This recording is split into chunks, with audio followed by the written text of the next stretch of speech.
ಯಾವ ಕಾರಣಕ್ಕೂ ಕೂಡ ಈ ಕಾಂಗ್ರೆಸ್ ಪಕ್ಷ ಉಳಿಲಿಕ್ಕೆ ಸಾಧ್ಯ ಆಗೋದಿಲ್ಲ.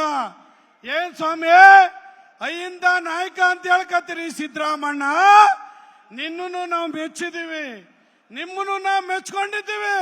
ಆದ್ರೆ ನಿಮ್ಮನ್ನ ಮೆಚ್ಕೊಂಡಿರೋ ತಪ್ಪಿಗೆ ಇವತ್ತು ದಲಿತರಿಗೆ ಮೋಸ ಮಾಡ್ತಕ್ಕಂತ ಕೆಲಸವನ್ನ ಇವತ್ತು ನೀವು ಮಾಡಿದ್ರಲ್ಲ, ಇದನ್ನ ಸರಿನಾ ಅಂತ ಹೇಳಿ ಕೇಳಲಿಕ್ಕೆ ಇವತ್ತು ಎರಡು ಪಕ್ಷದ ದಲಿತ ನಾಯಕರು, ಜನಗಳು, ಮುಖಂಡರು, ಎಲ್ಲ ಸಮಾಜದ ಜನರು, ಎರಡು ಪಕ್ಷದ ಕಾರ್ಯಕರ್ತರು ಲಕ್ಷಾಂತರ ಜನಸಂಖ್ಯೆಯಲ್ಲಿ ಇವತ್ತು ಈ ಮಹಾರಾಜ ಮೈದಾನದಲ್ಲಿ ಸೇರಿದ್ದೇವೆ.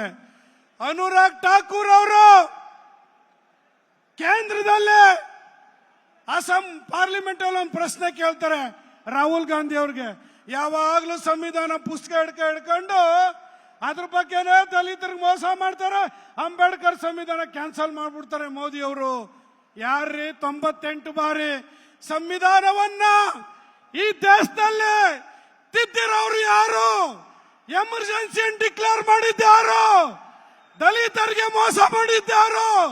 ಅಂಬೇಡ್ಕರ್ ಸಂವಿಧಾನಕ್ಕೆ ಮೋಸ ಮಾಡಿ ಎಮರ್ಜೆನ್ಸಿಯನ್ನ ಡಿಕ್ಲೇರ್ ಮಾಡಿ ದಲಿತರಿಗೆ, ದೇಶಕ್ಕೆ ಅನ್ಯಾಯ ಮಾಡಿದಂತ ಈ ಕಾಂಗ್ರೆಸ್ ಪಕ್ಷ ಇವತ್ತು ನರೇಂದ್ರ ಮೋದಿ ಅವರ ಬಗ್ಗೆ ಪ್ರಶ್ನೆ ಕೇಳ್ತಾ ಇದ್ದಾರೆ. ನಾಚಿಕೆ ಆಗ್ಬೇಕು ನಿಮ್ಗೆ, ಕಾಂಗ್ರೆಸ್ ಪಾರ್ಟಿಯವ್ರಿಗೆ ನಾಚಿಕೆ ಆಗ್ಬೇಕು. ರೇ ಸ್ವಾಮಿ ರಾಹುಲ್ ಗಾಂಧಿ ಅವರೇ, ನಮ್ಮ ಅನುರಾಗ್ ಠಾಕೂರ್ ಅವ್ರೊಂದು ಪ್ರಶ್ನೆ ಮಾಡ್ತಾರೆ. ಯಾವಾಗ್ಲೂ ಸಂವಿಧಾನ ಪುಸ್ತಕ ಹಿಡ್ಕೊ ಓಡಾಡ್ತೀಯಲ್ಲಪ್ಪ, ಎಷ್ಟು ಪೇಜ್ ಇದೆ ಹೇಳು? ಸಂವಿಧಾನ ಪುಸ್ತಕದಲ್ಲಿ ಎಷ್ಟು ಪೇಜ್ ಇದೆ ಹೇಳು ಅಂದ್ರೆ ಕಪಿತರು ಆ ಕಡೆ ಈ ಕಡೆ ಹಿಂಗ್ ನೋಡ್ತಿರಲ್ಲ. ಸಂವಿಧಾನದಲ್ಲಿ ಎಷ್ಟು ಪೇಜ್ ಇದೆ ಅಂತ ಗೊತ್ತಿಲ್ಲ ನಿಮ್ಗೆ. ಈ ದೇಶನ ನಿಮ್ ಕೈ ಕೊಡ್ಬೇಕಂದ್ರೆ ರಾಹುಲ್ ಗಾಂಧಿ ಅವರ ಇವತ್ತು ಈ ದೇಶಕ್ಕೆ ನರೇಂದ್ರ ಮೋದಿ ಅವರು ಬಿಟ್ರೆ ಯಾರ ಕೈಲೂ ಕೂಡ ಈ ಸಂವಿಧಾನವನ್ನ ರಕ್ಷಣೆ ಮಾಡಕ್ಕೆ ಸಾಧ್ಯ ಇಲ್ಲ ಅಂತಕ್ಕಂಥದ್ನ ಈ ಸಂದರ್ಭದಲ್ಲಿ ಹೇಳಿಕೆ ಬಯಸ್ತೇನೆ. ಇವತ್ತು ಎಸ್ಟಿ ಜನಕ್ಕೆ ಬಾಯಿಗೆ ಮಣ್ಣು ಹಾಕಿದ್ರಿ, ಎಸ್ಸಿ ಜನಕ್ಕೆ 26,000 ಕೋಟಿ SCP TSP ಹಣವನ್ನ ಬೇರೆ ಯೋಜನೆಗಳಿಗೆ ವರ್ಗಾವಣೆ ಮಾಡಿಕೊಂಡು ಈಗ ನ್ಯಾಯ ಕೊಡ್ಲಿಲ್ಲ. 80 ಭಾಗ ಓಟ್ ಹಾಕಿದ್ರಲ್ಲಿ ನಿಮ್ಗೆ ದಲಿತರು, ಕಾಂಗ್ರೆಸ್ಗೆ 80 ಭಾಗ ಓಟ್ ಹಾಕಿದ್ರು. ಇದೇನೋ ನೀವು ದಲಿತರಿಗೆ ಕೊಡೋ ನ್ಯಾಯ? ನಿಮ್ಮ ಯೋಗ್ಯತೆಗೆ ಈ ದಲಿತರಿಗೆ ನ್ಯಾಯ ಕೊಡಕ್ ಆಗದೆ ಇದ್ರೆ ದಯಮಾಡಿ ಕುರ್ಚಿ ಬಿಟ್ಟು ಕೆಳಗಡೆ ಇಳಿರಿ. ಐಯಿಂದ ನಾಯಕರೇ ನಿಮ್ಗೆ ಹೇಳ್ತಾ ಇದ್ದೀನಿ, 3 ಅಕ್ಷರ ಐ ಹಿಂದ. ಅಲ್ಪಸಂಖ್ಯಾತರು, ಹಿಂದುಳಿದವರು, ದಲಿತರಿಗೆ ಮೋಸ ಮಾಡಾಯ್ತು, ದೋಖ ಮಾಡಾಯ್ತು. ಈಗ ಹಿಂದುಳಿದವರು, ಅಲ್ಪಸಂಖ್ಯಾತರು 2 ಅಕ್ಷರ ಇದ್ದಾವೆ, ಅವಕ್ಕೂ ಕೂಡ ನೀವು ಮೋಸ ಮಾಡ್ತೀರಿ. ಅಲ್ಲಿವರೆಗೂ ನೀವು ಕೂಡ ಇರಬೇಡಿ ಈ ಸ್ಥಾನದಲ್ಲಿ. ದಯಮಾಡಿ ರಾಜೀನಾಮೆ ಕೊಡಿ. ಈ ಸರ್ಕಾರ ಕೂಡಲೇ ರಾಜೀನಾಮೆ ಕೊಡಬೇಕು ಅಂತ ಹೇಳ್ತಾ ನಮ್ಮ ನಾಯಕರು ಕುಮಾರಸ್ವಾಮಿ ಅವರು ಈ ಕೂಡಲೇ ಬರಲಿದ್ದಾರೆ. ಅವರು ಕೂಡ ಮಾತನಾಡ್ತಾರೆ. ಜೈ ಭೀಮ್. ಬಾಬಾ ಸಾಹೇಬ್ ಅಂಬೇಡ್ಕರ್ಗೆ, ಬಾಬಾ ಸಾಹೇಬ್ ಅಂಬೇಡ್ಕರ್ಗೆ, ನರೇಂದ್ರ ಮೋದಿ ಅವ್ರಿಗೆ ನಮಸ್ಕಾರ, ಧನ್ಯವಾದಗಳು.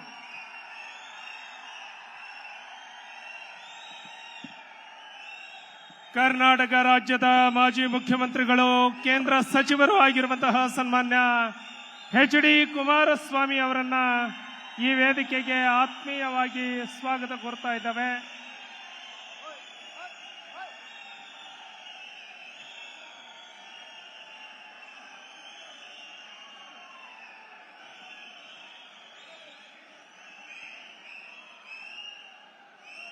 ಈಗ ಈ ವೇದಿಕೆಯನ್ನು ಉದ್ದೇಶಿಸಿ ಮಾನ್ಯ ವಿಧಾನ ಪರಿಷತ್ತಿನ ಪ್ರತಿಪಕ್ಷದ ನಾಯಕರಾಗಿರುವಂತಹ ಸನ್ಮಾನ್ಯ ಛಲವಾದಿ ನಾರಾಯಣ ಸ್ವಾಮಿ ಅವರು ಮಾತನಾಡಬೇಕು ಅಂತ ಹೇಳಿ ವಿನಂತಿಯನ್ನ ಮಾಡ್ತಾ ಇದ್ದೇವೆ.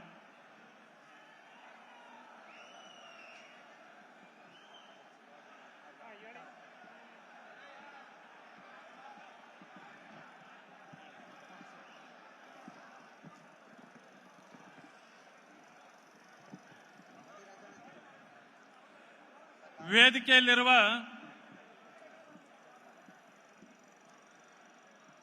ನಮ್ಮ ಎರಡೂ ಪಕ್ಷದ ಮುಖಂಡರೇ, ಸಭೆಯಲ್ಲಿ ಪಾಲ್ಗೊಂಡಿರ್ತಕ್ಕಂಥ ಎರಡೂ ಪಕ್ಷದ ಮುಖಂಡ ಮಹನೀಯರೇ, ಕಾರ್ಯಕರ್ತರೇ, ಅಣ್ಣ ತಮ್ಮಂದಿರೇ, ನನ್ನ ಅಕ್ಕ ತಂಗಿಯರೇ,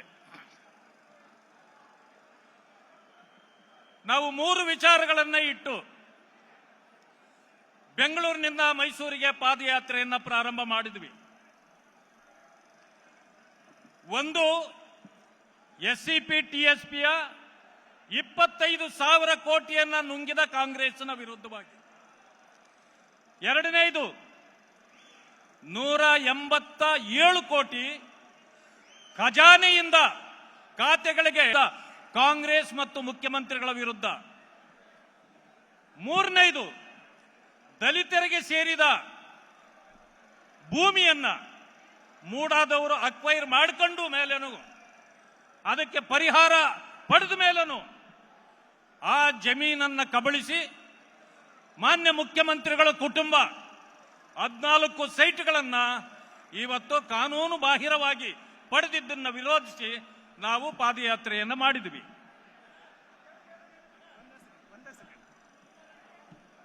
ನಿರಂತರವಾದ 8 ದಿನಗಳ 145 ಕಿಲೋಮೀಟರ್ಗಳ ಪಾದಯಾತ್ರೆಯನ್ನ ಕೈಗೊಂಡು ಕನ್ನಡಿಗರ ಮೆಚ್ಚಿನ ನಿಮ್ಮ ನ್ಯೂಸ್ 18 ಕನ್ನಡ ಈಗ ವಾಟ್ಸ್ಆಪ್ನಲ್ಲಿಯೂ ಲಭ್ಯ. ಕರ್ನಾಟಕ ಮತ್ತು ದೇಶ ವಿದೇಶದ 360 ಡಿಗ್ರಿ ಸುದ್ದಿ ವಿವರವನ್ನ ನೀವು ನಿಮ್ಮ ಕೈ ಬೆರಳುಗಳಲ್ಲಿಯೇ ಪಡೆಯೋದಿಕ್ಕೆ ಈ QR ಕೋಡ್ ಅನ್ನ ಸ್ಕ್ಯಾನ್ ಮಾಡಿ. ನಮ್ಮ ಚಾನೆಲ್ ಅನ್ನ ಫಾಲೋ ಮಾಡಿ, ನೋಟಿಫಿಕೇಶನ್ ಆನ್ ಮಾಡಿ.